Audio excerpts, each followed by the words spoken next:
4 years on a chain.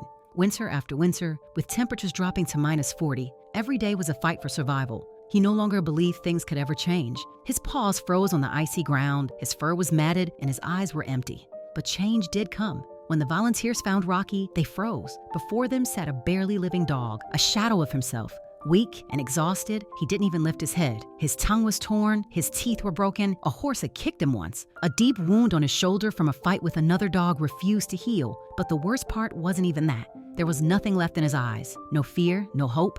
His owner decided he was too much trouble and had already made plans to get rid of him for good. But luckily, the rescuers arrived just in time. Instead of dying on the same chain where he'd spent his miserable years, Rocky got a chance. He was immediately taken to the vet. Within days, he was on a plane, flying to another part of the country where his new life would begin. At the clinic, he underwent surgery, had a tumor removed, and started treatment for his wounds. They began to heal, but one remained, the deepest one, the one no one could see. He didn't know what it meant to be loved. He didn't know if he could trust. When Rocky first arrived at his foster home, he pressed himself into a corner and didn't move. But time passed. Each day, he became a little braver. First, he allowed himself to be touched. Then, he stopped cowering on the floor. And then something happened that no one expected. When one of the volunteers sat down next to him, Rocky took a hesitant step forward. Then another. He paused for a moment, as if unsure. And then suddenly, he pressed his nose into the person's shoulder and wrapped his paws around their arm. This huge dog, once broken and unwanted, had started hugging people. Months passed, Rocky's fur became thick and shiny, and his eyes filled with life. Once, his world had been cold and empty, but now, everything had changed. He lives in a warm home, surrounded by people who love him, and every new day is no longer a fight for survival,